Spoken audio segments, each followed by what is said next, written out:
Camera में जितने भी लोग हैं वो सब चीज को खंगाला जाए, आपको पता चलेगा कि पीएमसीएच में भी मानव तस्करी के साथ लोग इन्वॉल्व हैं। देखिए, सिर्फ डॉक्टर का फीस नहीं लगता है, लेकिन जहां 50 रुपया से ओवर वाला पत्ता का दवाई मामला आया, सीधा आपको बाहर में दिखाया जाएगा, डिस्ट्रिक्ट गेट में आपको मिलेगा। और हमको लगता है कि जब तक हॉस्पिटल का मैनेजमेंट के लोग उन सब व्यक्ति से नहीं मिले होंगे, किसी व्यक्ति को इतना औकात और हिम्मत नहीं कि हॉस्पिटल में खुलेआम घुस जाकर कहेगा कि हम मतलब हॉस्पिटल का स्टाफ।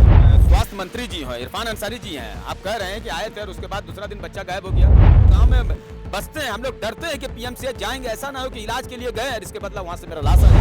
हम खुद एक जनप्रतिनिधि हैं, धनबाद लोकसभा से हम चुनाव लड़े हैं, लेकिन मेरा भी हिम्मत नहीं होगा कि हॉस्पिटल में घुसेंगे हम कहेंगे कि हम पीएमसीएच का स्टाफ है। ये बिना मास्क का पूरा पीएमसीएच एक बार आप खाली घूम जाइए, आपको वहाँ एडमिट होना होगा और सब डॉक्टर सबको देखिए वो लोग मास्क लगाए हुए हैं। मतलब क्या बोलेंगे, इरफान अंसारी जी खुद जान रहे हैं कि कितना लसर स्थिति है पीएमसीएच का। जवान नमस्कार, आप देख रहे हैं K24 न्यूज हिंदी और अभी हम लोग फिलहाल है धनबाद के सबसे बड़े सरकारी अस्पताल SNMCH में। और बीते कल एक बच्चा चोरी की घटना बहुत ज़्यादा अभी वायरल हो रही है। सीसीटीवी कैमरा में उसका उस शख्स को पहचाना गया है। सबसे पहले इकलाक जी है, हमारे JLCAM के एक बड़े लीडर हैं। जोहार इकलाक दा। सर्वप्रथम आपके चैनल के माध्यम से तमाम झारखंड वासी को जोहार, आदाब, नमस्कार। ये जो सवाल है हॉस्पिटल के ऊपर आज रहेगा। सब जिस दिन बच्चा चोरी हुआ था उस दिन हमारे झारखंड के स्वास्थ्य मंत्री इरफान अंसारी का दौरा था SNMCH में। उसी दिन वो दौरा था और उसी रात बच्चा चोरी हो गया। क्या कहेंगे? आए दिन आपको पीएमसीएच में ऐसा घटना देखने को मिलेगा। आपका मतलब 2021 में भी एक सीआर घुस गया था, कोई पेशेंट को चबा दिया गया। और जिस दिन आपका स्वास्थ्य मंत्री जी हैं, इरफान अंसारी जी हैं, आप कह रहे हैं कि आए थे और उसके बाद दूसरा दिन बच्चा गायब हो गया। उसी रात। हाँ, उसी रात को। तो भाई बच्चा गायब क्यों नहीं होगा? एक नॉर्मल से क्यों नहीं गायब होगा? इतना बड़ा हॉस्पिटल में मात्र 20 सिक्योरिटी गार्ड को दिया गया है, वो भी आपका 3 शिफ्ट में। तो बड़ा ही दुर्भाग्य का बात है, बड़ा ही दुख का बात है। यहाँ पर तो आपका मतलब बहाली बहुत दिन से रुका हुआ है। एक विधायक का मतलब 2 बॉडीगार्ड, उसका आवास पे 4 बॉडीगार्ड, यानी एक विधायक के ऊपर 6-7 बॉडीगार्ड दे दिया जाता है। आप पूरा झारखंड में अभी 81 विधायक है, कुल बॉडीगार्ड का प्रतिशत आप निकाल लीजिए।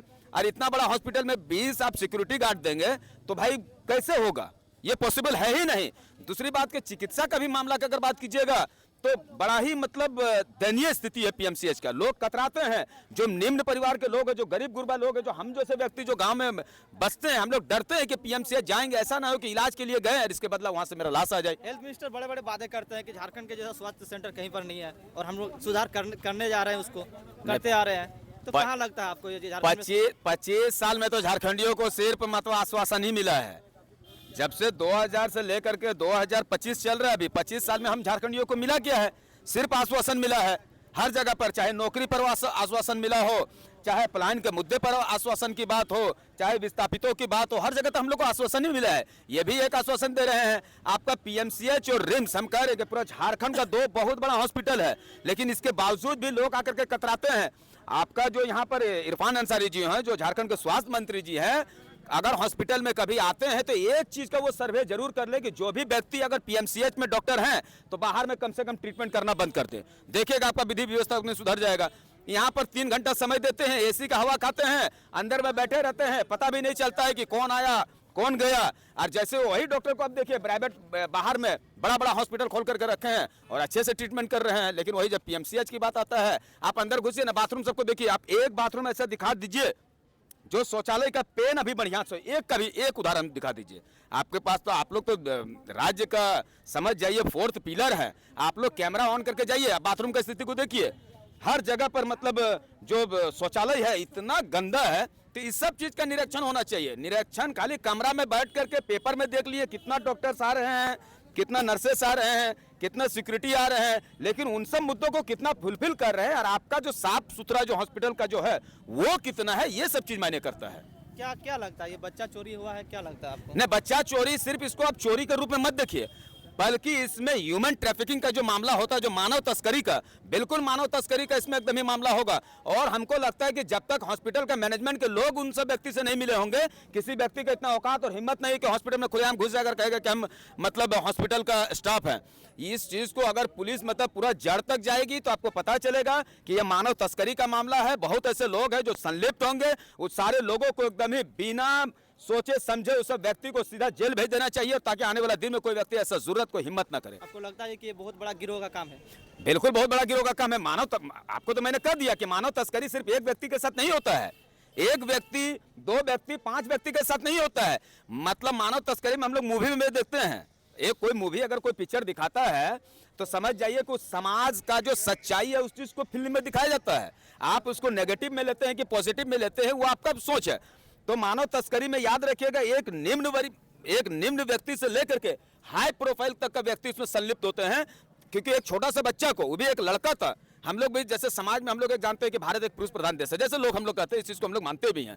तो बहुत ऐसा लोग है जिसको कि मान लीजिए कि लड़का होता नहीं है, तो इस सब बच्चा को उठा करके उसको दे दिया जाता है, एक मोटा रकम लिया जाता है। दूसरी बात, उसका बॉडी पार्ट्स का भी सौदा है। तो मैं जो कहता हूँ स्पष्ट कहता हूँ और बड़े खुलेआम इस चीज को कह रहा हूँ, पुलिस इस पे पूरा गहन चिंतन करके पूरा रूट कॉज तक जाए, कैमरा में जितने भी लोग हैं उस सब चीज को खंगाला जाए, आपको पता चलेगा कि पीएमसीएच में भी मानव तस्करी के साथ लोग इन्वॉल्व हैं, तबे जाकर के इतना बड़ा घटना को अंजाम दिया गया है। अन्यथा आप इस हॉस्पिटल में भी घुसिएगा, हम खुद एक जनप्रतिनिधि हैं, धनबाद लोकसभा से हम चुनाव लड़े हैं, लेकिन मेरा भी हिम्मत नहीं होगा कि हॉस्पिटल में घुसेंगे हम कहेंगे कि हम पीएमसीएच का स्टाफ है, नहीं है।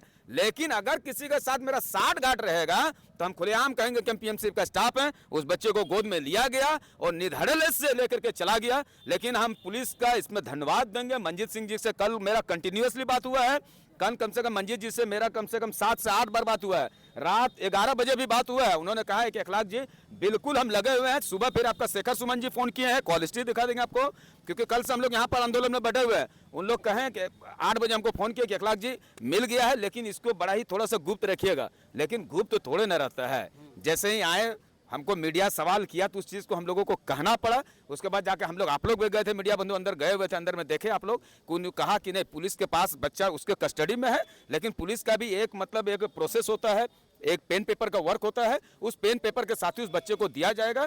और वो बच्चा तो हमको लगता है कि बड़ा मतलब खुदकिस्मत है, समझ जाइए, वो जंग से लड़ करके आया है और उसको डीसी और एसएसपी महोदय शायद उस बच्चे को सम्मानित भी करेंगे, क्योंकि वो बच्चा का अपना माँ का दूध भी नहीं पिया होगा और वो बच्चा समझिए किडनैप हो जाता है और बच्चा फिर पुनः अपनी माँ का गोद में जाएगा। इसके लिए हम पुलिस प्रशासन को और मैनेजमेंट को हम कुछ पल के लिए धन्यवाद तो जरूर देंगे, लेकिन सिस्टम को हम धन्यवाद नहीं देंगे।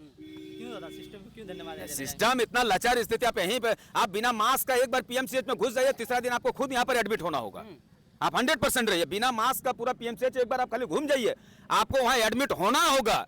और सब डॉक्टर सबको देखिए वो लोग मास्क लगाए हुए हैं, लेकिन सरकार के तरफ से ये प्रावधान क्यों नहीं हुआ कि जो भी मरीज आ रहे हैं या फिर जो भी उसके अभिभावक गण आ रहे देखने के लिए, इस दरवाजा पर बैठ करके एक एक मास्क उस परिवार को भी दे दिया जाए। डॉक्टर साहब आपको 1.5 लाख रुपया है, अरे आपका बीमार भी होगा तो आप जाकर के दिल्ली में इलाज करवा लीजिएगा, लेकिन जो पीड़ित परिवार वहां पर जिसका ट्रीटमेंट चल रहा है उसको कम से कम 2 रुपये वाला एक मास्क दे दीजिए ताकि वो भी सुरक्षित रहे। पहले एक आदमी का बाइट लिए थे कि सरकारी हॉस्पिटल में मेरा 50,000 रुपया खर्चा हो गया, तो कैसे क्या लगता है 50,000 रुपया सरकारी पीएमसीएच पे देखिए सिर्फ डॉक्टर का फीस नहीं लगता है, लेकिन जहां 50 रुपया से ओवर वाला पत्ता का दवाई मामला आया, सीधा आपको बाहर में दिखाया जाएगा, डिस्ट्रिक्ट गेट में आपको मिलेगा। काउंटर खुला हुआ है, कुछ नहीं है कोई, हम पीएमसीएच में हम खुद आए हैं, सिर्फ ये दिखावटी चीज है।